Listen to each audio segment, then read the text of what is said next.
Sir, आपने एक बहुत अच्छी चीज़ बोली है अभी। आपने वर्ड यूज़ करा, एक टर्म यूज़ करा डिप्रेशन। मैं चाहूँगा कि आप थोड़ा-सा ये बताएँ कि डिप्रेशन पे अल्कोहल के, आपके स्मोकिंग के क्या बुरे प्रभाव होते हैं? किस तरह ये डिप्रेशन को बढ़ाता है? जिन लोगों को ये लगता है कि इसको लेने से एंग्ज़ायटी, डिप्रेशन कम हो रहा है, वो कितनी बड़ी गलतफ़हमी में जी रहे हैं। आप थोड़ा-सा उनका डाउट क्लियर करें, क्योंकि ये बहुत ज़्यादा अभी मिसकंसेप्शन है कि आप पियोगे तो आपकी एंग्जायटी कम हो जाएगी, टेंशन में हो तो थोड़ा-सा पी के आप सो जाओ, अच्छा फ़ील करोगे। तो डिप्रेशन का और एंग्जायटी पे कितना गलत प्रभाव है अल्कोहल का और नशों का, वो प्लीज़ आप थोड़ा-सा बताइए। जी, अभिषेक देखिए, जो इसकी शुरुआत है, इसके मूल में अगर हम जाएं तो सबसे पहले साइकियाट्रिक डायग्नोसिस मिलने का एक स्टिग्मा है सबके अंदर। मैं पागल नहीं हूं और मैं पागलों के डॉक्टर के पास में विजिट नहीं करूंगा, और ये डिप्रेशन कुछ नहीं होता, ये तो मेरे दिमाग की सोच है, ये तो पता नहीं क्या है, ये मेरे अंदर से ही आया है, ये बीमारी नहीं है। फिर इसके कारण दोस्त लोग क्या सलाह देते हैं कि हमें, यार तू दारू पी ले, तू गांजा फूक ले, तू सिगरेट पी ले, और वो जैसे ही लेते हैं उन्हें इंस्टेंटेनियसली अच्छा लगता है। लेकिन ओवरऑल देखिए, साइकियाट्रिक डायग्नोसिस और साइकियाट्रिक दवाओं से बचने के लिए उन्होंने क्या किया, एक दूसरा केमिकल ही तो ले लिया। उन्होंने एंटी डिप्रेसेंट के बजाय एथेनॉल ले लिया, उन्होंने कैनाबिनॉइड्स ले लिए, उन्होंने निकोटीन ले लिया। तो आप देखिए कि वो दवा तो ले रहे हैं, लेकिन कहीं ना कहीं वो उस मर्ज की दवा नहीं है। तो मैं ये बोलता हूं कि आप बोलते हैं कि मैंने कहा आपने कोई दवा ली, बोले नहीं सर हम कोई दवा नहीं ले रहे। मैं बोलता हूँ नहीं, आप 6 महीने से दवा ले रहे हैं, बोलते हैं नहीं ले रहे हैं। फिर हम उन्हें बताते हैं कि भाई आप निकोटिन ले रहे हैं, आप एथेनॉल ले रहे हैं। तो इंपॉर्टेंट बात यह है कि हमारे समाज में इस स्टिग्मा है कि हमें डिप्रेशन के डॉक्टर से मिलने की जरूरत नहीं है। आप एक बार अपने फेसबुक में या सोशल मीडिया पे डाल के देखिए मैं डिप्रेशन हूँ, आपको नाना प्रकार की सलाह मिल जाएगी। कोई बोलेगा शराब पी लो, कोई बोलेगा कि आप, लड़की डालेगी बोलेगा आप बॉयफ्रेंड पटा लीजिए, लड़कों से बोलेंगे आप लड़कियां पटा लीजिए, कोई बोलेगा नशा कर लीजिए, कोई बोलेगा आप मंदिर चले जाइए। कोई आपको ये नहीं बताएगा कि भाई ये इलनेस है। क्यों? उनकी भी गलती नहीं है, क्योंकि हमें जो पता होता है हम वही बता सकते हैं। तो इंपॉर्टेंट बात यह है कि जागरूकता के अभाव में हम साइकियाट्रिस्ट के पास नहीं जाना चाहते, इसकी वजह से सारी प्रॉब्लम्स आती हैं। और नशा करने का जो डिप्रेशन में सबसे बड़ा डिसएडवांटेज है वो ये है कि वो आपकी प्रॉपर साइंटिफिक केयर से आपको दूर करता जाता है, क्योंकि आपको क्षणिक रिलीफ मिल जाता है। तो डिप्रेशन तो आपको था ही, साथ ही साथ डिपेंडेंस भी आता जाता है उस सब्सटेंस का। तीसरी बात, आपको फाइनेंशियल लॉस, आप डिप्रेशन की वजह से काम नहीं कर पा रहे हैं, वो तो होता ही है। अल्कोहल में जो खर्च हो रहा है वो भी ऐड होता जाता है, उसकी वजह से फर्दर प्रोडक्टिविटी खत्म होती है। तो ओवरऑल आप सब तरह से लॉस में आते हैं। और सबसे इंपॉर्टेंट और सबसे गंभीर, किसी भी इंसान को अगर डिप्रेशन है वर्सेस डिप्रेशन है प्लस सब्सटेंस अब्यूज भी है, अल्कोहल या किसी भी फॉर्म में, तो उसमें खुद को नुकसान पहुंचाने की प्रवृत्ति जो है लगभग 30 से 40 गुना तक बढ़ जाती है। सेल्फ हार्मिंग टेंडेंसी अगर पर्सन डिप्रेशन के साथ में सब्सटेंस अब्यूज कर रहा है। तो डिप्रेशन को मिटाने के लिए, डिप्रेशन को हटाने के लिए आप सब्सटेंस अब्यूज का सहारा मत लीजिए। आप बहुत सारे पैसे खर्च करते हैं डिफरेंट कामों में, अल्कोहल में ही खर्च कर देते हैं। आप निकट किसी साइकियाट्रिस्ट के पास जाइए, सरकारी अस्पताल में जाइए, लेकिन डॉक्टर से मिल करके उसके बारे में सलाह लीजिए। और डिप्रेशन को जनरलाइज मत कीजिए। डिप्रेशन एक इलनेस है। मुझे अभी दुख हुआ कि मेरी जूम मीटिंग नहीं चल रही है, तो ये डिप्रेशन नहीं है। डिप्रेशन एक प्रॉपर क्लिनिकल सिंड्रोम है जो कि आपको डॉक्टर के डायग्नोस करने पर ही खुद को मानना चाहिए। कई बार हम नॉर्मल दुख जो होता है, जो सबको होता है, वर्सेस डिप्रेशन में डिफरेंशिएट नहीं कर पाते। और सब्सटेंस अब्यूज का सहारा किसी भी बीमारी को ठीक करने के लिए मत लीजिए कि उन्होंने बताया कि उन्होंने डॉक्टर ब्रांडी पी ली थी, या 4 विस्की लगा। ऐसा बिल्कुल भी नहीं करना है। हमें हमें अपने पढ़े लिखे होने का बहुत सारा यूज हम कर सकते हैं। उनमें यह भी यूज है कि जब हमें समस्या है तो हम स्पेशलिस्ट के पास में जाएं। सर एक और ऑडियंस की तरफ से क्वेश्चन आया है कि कहीं ना कहीं पेरेंट्स भी इस अल्कोहल की लत बच्चों को लगा देते हैं। वो कैसे? बच्चे को ठंड हुई, ब्रांडी पिला दिया, पेट खराब हुआ, डॉक्टर ब्रांडी के नाम पे एक अल्कोहल सब्सटेंस दे दिया।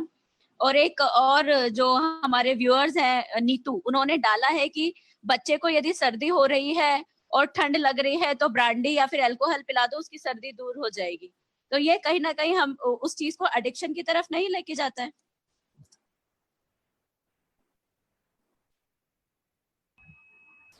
बड़ी इंपॉर्टेंट बात आपने कही। मुझे ऐसा लगता है कि ये जो कंसेप्ट है ये बहुत समय से हमारे देश में चला आ रहा है। कुछ लोग अभी कोरोना वायरस को मारने के लिए भी सुझाव देते हैं कि यार वो एक पैक मारो और गले से वायरस मर जाएगा। तो देखिए यहाँ पर मैं आपसे अपनी पुरानी बात रिपीट करूंगा कि हमें अपने पढ़े लिखे होने का जो उपयोग है वो जीवन के हर पहलू में करने की जरूरत है। हम साइंस को समझें। आपका बच्चा बीमार है, उसको मुझे ऐसा लगता है कि आप शिशु रोग विशेषज्ञ को दिखाएं, वो आपको ज्यादा बेहतर देगा। और इम्पोर्टेंट बात यह है कि सिर्फ आप दवा से बचने के लिए ही तो शराब दे रहे हैं उसको, डॉक्टर ब्रांड या कुछ भी पिला रहे हैं। तो फिर वहीं पे प्रश्न आके अटकता है कि अगर हम पढ़े लिखे हैं तो हम इस बात को समझ सकते हैं कि हर चीज केमिकल से बनी हुई है, तो आप कोई ना कोई केमिकल तो दे ही रहे हैं। तो क्यों नहीं हम एक प्रॉपर मैनर में एक पीडियाट्रिशियन को दिखा करके, बच्चों के डॉक्टर को दिखा करके दवा लें। तो मुझे लगता है कि इस बात को जागरूकता के लिए जागरूक होना चाहिए कि हमें खुद से ये दवा नहीं करनी है, शराब नहीं पिला देनी है, बच्चे को सर्दी लगी है। और दूसरा, घर में भी इसकी प्रैक्टिसेस कट होनी चाहिए। जैसे बहुत सारे लोग घर में शराब पीते हैं, बोलते हैं कि नहीं कोई दिक्कत की बात नहीं है, बच्चों तुम इधर जाओ। और ये एक अवचेतन में बच्चे के मन में लाता है कि अगर ये कर रहे हैं तो मतलब ये चीजें सही हैं। ये बहुत इंपॉर्टेंट पॉइंट है, बहुत इंपॉर्टेंट पॉइंट है। आप देखिए कि 20 साल बाद जब आपका बच्चा अल्कोहल या कोई भी ड्रग का एडिक्ट बनता है तो आपको बड़ा पश्चाताप होता है अपने कामों पर। आपको लगता है कि बच्चा क्यों हो गया, जबकि हमने ही उसको प्लेटफॉर्म दिया था, उसके अवचेतन में एक्सेप्टेंस डाला था कि यार ये ठीक है, इतना तो चलता है, ये अमाउंट जो आपका मैं पी रहा हूं वो तो चलता है। ये जो चलने वाली प्रवृत्ति है वो आपकी फैमिली को डैमेज करती है।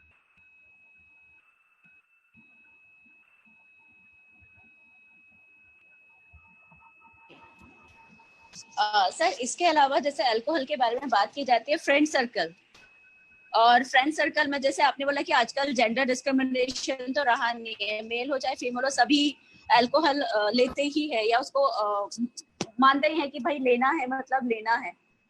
ये ज्यादातर कौन से बच्चे करते हैं जिनके घर में वो ऐसा माहौल देखते हुए आ रहे हैं, या फिर वो बच्चे जो एकदम से छोटे शहर से आए हैं और उनको एकदम से बड़ा शहर देखने को मिला है और उन्होंने देखा कि बड़े शहर का माहौल जो है वो अलग है, तो मुझे भी उनके स्टेटस से अपने आप को मैच करना है, वो बच्चे ज्यादा करते हैं। देखिए डॉक्टर विनीता, इसमें ये मल्टी फैक्टोरियल है। जैसे इसमें खुद का टेम्परामेंट कैसा है, पर्सनालिटी ट्रेड्स कैसे हैं, उसने क्या सीखा है, और एक्सटर्नल वैलिडेशन की उस पर्टिकुलर व्यक्ति को कितनी चाहत है। और कई बार आपको ऐसा भी फेस करना हो सकता है कि आप 10 लोगों के बीच में बैठे, आपने नहीं पिया तो लोग आपको एक अजीब सी निगाह से देखें। तो उस निगाह को, उन बातों को, उन व्यंग को, उन सार्काज्म को आपने कैसे टैकल किया, ये बड़ा इंपॉर्टेंट है। क्योंकि कई बार हमें लगता है कि हमें एक्सटर्नल वैलिडेशन चाहिए, या दोस्त हमें निकाल ना दे ग्रुप से, हमें कूल नहीं कहेंगे या गांव का कहेंगे। तो ये एक बहुत ही रिलेटिव बात है। सपोज एक छोटे जिले का, जो छोटा जिला मतलब मेरा तात्पर्य जनसंख्या से है, तो वहां से कोई बंदा भोपाल में आता है तो उसको ये समझना चाहिए कि उसके जिले से भोपाल बड़ा है, क्योंकि भोपाल से बहुत बड़े ज्यादा शहर के लोग हैं। दिल्ली आप जाएंगे तो पता चलेगा, और जब वर्ल्ड में खंगालेंगे तो पता चलेगा दिल्ली बहुत पीछे है, दिल्ली प्रदूषण में सबसे आगे मिल जाएगा आपको। तो आप ये देखिए कि हमें कंपैरिजन की जो मुझे लगता है कंपैरिजन एक सिकनेस है, तो उस कंपैरिजन के दायरे में नहीं फंसना है। आपको जो इनरिचमेंट करना है अपनी फैमिली में, अपने बच्चे को सेल्फ सफिशिएंट बनाइए। अपने बच्चे को एक्सटर्नल वैलिडेशन के लिए कभी भी मत लालायित करिए, उसको कल्टीवेट मत करिए इस गुण को कि जब कोई सामने वाला कहेगा यार अभिषेक आपका काम बहुत अच्छा है, तभी अभिषेक प्रसन्न रहेंगे। अदरवाइज क्या होगा कि मैं जब अभिषेक को इरिटेट करना होगा, मैं बोलूंगा अभिषेक यार क्या फालतू का तुमने जूम मीटिंग किया, अच्छे से नहीं किया, तो अभिषेक दुखी हो जाएंगे। तो हम एक्सटर्नल वैलिडेशन को कल्टीवेट होने ही ना दें घर में। बच्चे को सेल्फ सफिशिएंट बनाएं, उसको जो प्रॉब्लम सॉल्विंग स्किल है, स्ट्रेस कोपिंग स्किल है, उसका परीक्षा में लॉस हो जाए तो वो कैसे डील करे, उसका गर्लफ्रेंड बॉयफ्रेंड छोड़ दे तो वो उसको कैसे डील करे, वो जो फिजियोलॉजिकल ब्रेन में चेंजेस आ रहे हैं, साइकोलॉजिकल जो चेंजेस आ रहे हैं, बॉडी में जो चेंजेस आ रहे हैं, उनको वो कैसे डील करे, उनको साइंटिफिक कैसे समझे। ये बात अगर हम घर में प्रसारित करने लगे और इस बारे में बात होने लगे तो बहुत सारी समस्याएं दूर हो सकती हैं। और ये आप मान के चलिए कि चूंकि ये एक फंडिंग का बहुत बड़ा सोर्स है सरकार के लिए, बहुत बड़ा सोर्स है, तो इवन इसमें WHO की भी गाइडलाइंस ये है कि इसको हम 2 तरीके से कम कर सकते हैं। नंबर 1 ये है कि रेट्स पर WHO की गाइडलाइंस ये है कि बहुत ज्यादा इसको महंगा कर देना चाहिए, बहुत ज्यादा महंगा कर देना चाहिए, और चाहे वो अल्कोहल का या कोई भी नशे का परसेंटेज कितना भी हो, उसमें टैक्सेस बराबर लगने चाहिए। तो कहीं ना कहीं एक जो अमाउंट है उसमें काफी कमी आएगी, और अमाउंट का सीधा रिलेशन है हमारे शरीर पर पड़ने वाले प्रभाव से, और हमारी फैमिली जो डायनेमिक्स खराब होते हैं, रिलेशनशिप खराब होते हैं, उन पे भी बहुत ज्यादा इंपैक्ट पड़ता है। तो बच्चे में कभी भी एक्सटर्नल वैलिडेशन, कंपैरिजन का बीज मत बोएं। जैसे ही वो आए तो उसको कट करने की कोशिश करें, आप उसको रेशनल समझाएं। कई बार क्या होता है कि मैंने देखा है कि जैसे घर में बच्चों ने बात करी तो वो माँ बाप अवॉइड कर देते हैं, बोलते हैं इस बारे में बात नहीं करना है। तो हमेशा रियलिटी एक्सेप्ट करके आपने बच्चे का कंसेप्ट सॉल्व किया तो उसका आउटकम ज्यादा अच्छा आएगा बनिस्बत अगर हम उसमें हाइड करें, उस बारे में हम बात ना करें। इस तरीके से मुझे लगता है पेरेंट्स को समझना चाहिए। सर एक और व्यूअर का क्वेश्चन आया है हमारे पास में, वही दोस्तों से लेकर है। जैसे इसको ऑलरेडी आप एक्सप्लेन कर चुके हैं, बट क्योंकि क्वेश्चन है इसलिए मुझे लेना पड़ेगा कि अक्सर दोस्त ही कहते हैं कि कैसे हो तुम, लाइफ को एंजॉय करो, और एंजॉय करने का मतलब अल्कोहल कंजप्शन होता है। तो इसके बारे में आप क्या कहना चाहेंगे? देखिए, मुझे लगता है कि आपने अभी बहुत सारी फिल्में भी देखी होंगी, पिंक भी देखी होगी, तो बहुत सारे डायलॉग आपने फेसबुक में पोस्ट भी किए होंगे। तो जरूरी नहीं है कि नो का जो यूज है वो केवल इंटीमेट रिलेशनशिप के लिए यूज किया जाए। नो का यूज हम यहाँ पर भी कर सकते हैं। नो मतलब नो, मुझे नहीं करना। और अगर मैं चाह रहा हूं कि मुझे अपना वैलिडेशन लेने के लिए पीना पड़ रहा है, तो सामने वाले में फ्लॉ नहीं है, मुझ में फ्लॉ है। वो तो कहेगा ही आपसे, आपको मना करना आना चाहिए। आप ये बोल सके कि नहीं भाई मुझे नहीं, मैं नहीं पीता, और साफ मना करें, स्ट्रेट अवे नो। तो इस तरीके की असर्टिव आदत डालनी होगी। कई बार मेरे पास आते हैं पेरेंट्स या कई लोग, तो वो डिनायल में रहते हैं, वो हमेशा एक्सटर्नल एजेंसीज को ब्लेम करते हैं, दोस्तों ने आदत डलवा दी, सर मेरे को आदत पड़ गई, मैं शराब पीने लगा। और एक बार तो आप लोग, मुझे लगता है कि सभी दर्शक मुझे देख रहे हैं, मैं 2 अपने पेशेंट्स का एग्जांपल देता हूं जो आए। तो उन्होंने बोला कि सर मैं ड्रग एडिक्ट हूं और मैं पी रहा हूं, उसके लिए आपके पास हेल्प के लिए आया। तो मैंने कहा आप कितनी शराब पी लेते हैं? सर प्लीज शराब मत बोलिए, बुरा लगता है, ड्रिंक बोलिए।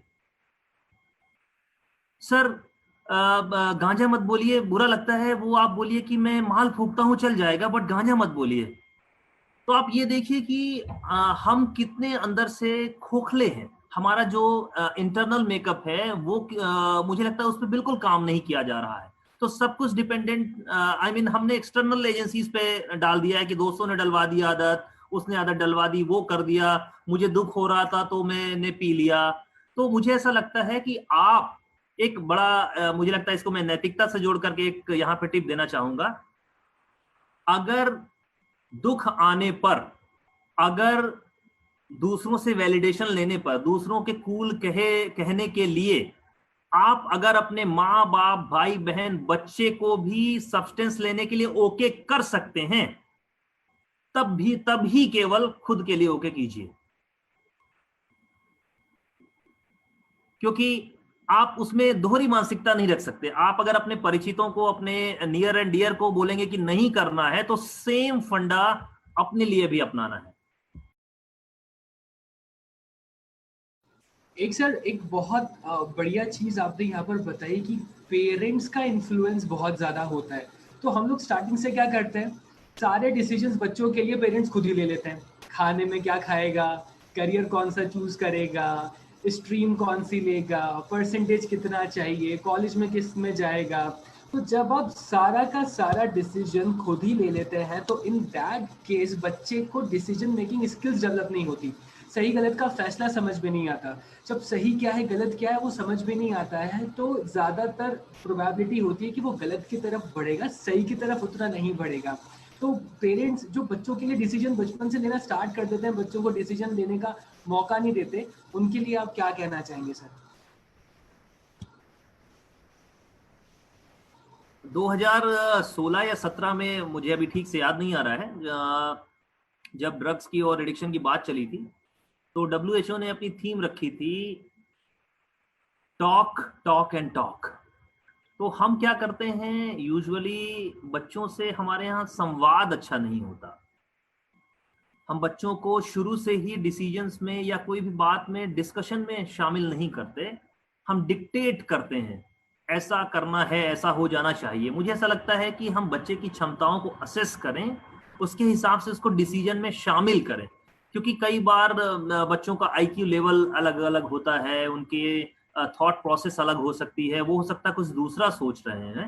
हालांकि मैं इस बात का भी पक्षधर हूं कि जहां आपको लग रहा है कि बच्चे का जो डिसीजन मेकिंग है उतना परिपक्व नहीं है, वहां पे आप डिसीजन बिल्कुल ले सकते हैं, लेकिन शुरू से ही मुझे लगता है उनको शामिल करना चाहिए और अपनी बातें बोलने की आजादी देनी चाहिए। क्योंकि जब कभी भी बच्चे रफ पेरेंटिंग का शिकार होते हैं तो उनका सब्सटेंस अब्यूज में जाने का चांस बढ़ जाता है, उनमें कंट्रोलिंग बिहेवियर आने का चांस बढ़ जाता है। तो रफ पेरेंटिंग से पूरी तरीके से बचना है। और दूसरी बात है कि हमें जो लीडर्स हैं, जैसे आप लोग मेंटल हेल्थ की बात कर रहे हैं, स्पेशलिस्ट हैं, मुझे ऐसा लग रहा है कि हमें ये बातचीत करते समय ये भी ध्यान रखना है कि हमको पेरेंट्स को भी कहीं हम ये देख लें, कहीं हम ओवर ब्लेम तो नहीं कर रहे हैं। क्योंकि एक बात साफ है कि हो सकता है पेरेंट्स का डिसीजन गलत हो, या हो सकता है वो थोप रहे हो, लेकिन किसी भी पेरेंट का भाव मलिन नहीं होता। वो अपने बच्चे को अपनी बुद्धिमत्ता, अपने विवेक के हिसाब से नुकसान नहीं पहुंचाना चाहते।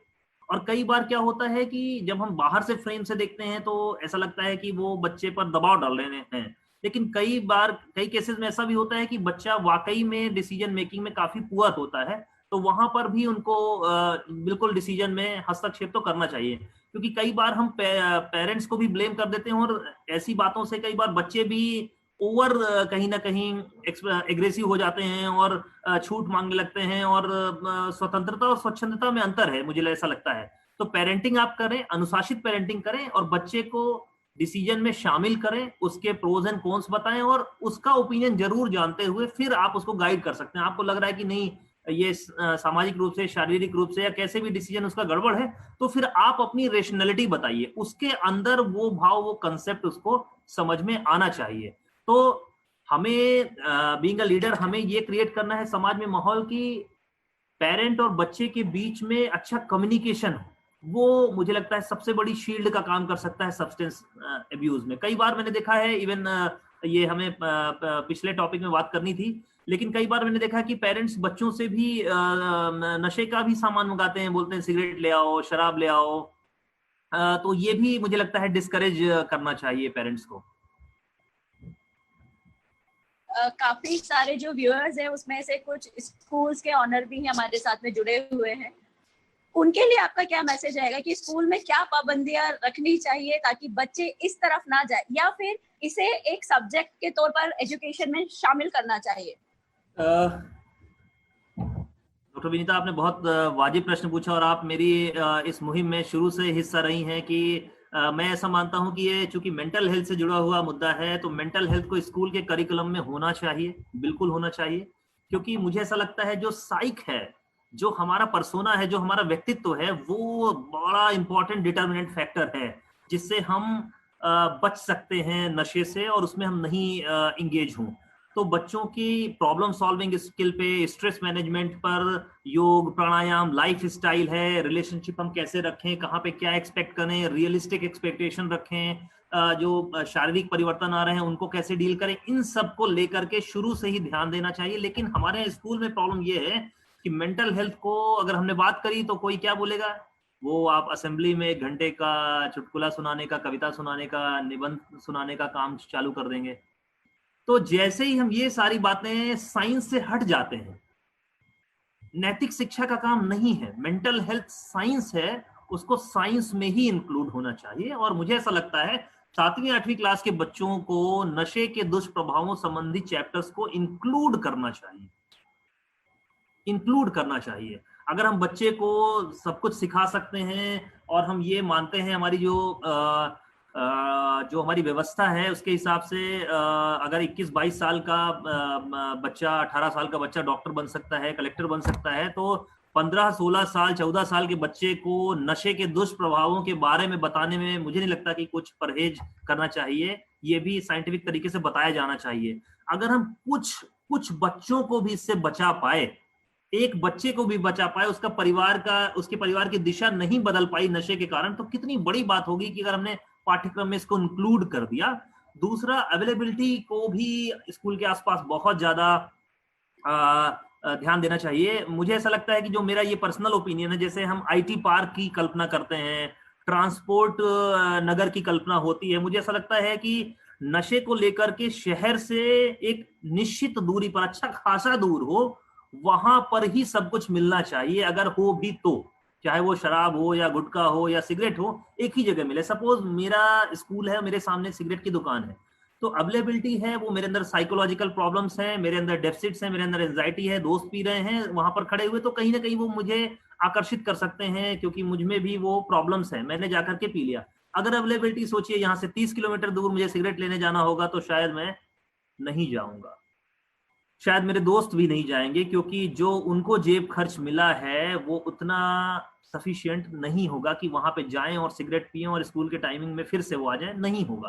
तो मुझे ऐसा लग रहा है कि जो इसकी अवेलेबिलिटी है, इसको काफी डिफिकल्ट बना देना चाहिए। ये भी एक प्रिवेंशन में स्ट्रेटजी है, मतलब हमें कई तरीके से काम करना पड़ेगा। प्राइमरी प्रिवेंशन है, सेकेंडरी प्रिवेंशन है, मार्केट में अवेलेबिलिटी है, बच्चों की कोपिंग पे है, तो मल्टी फैसेट मॉडल हमें बनाने की जरूरत है। सिंगल मोस्ट फैक्टर पे काम करके हम इसको इनहिबिट या कम नहीं कर सकते, सब पर काम करने की जरूरत है।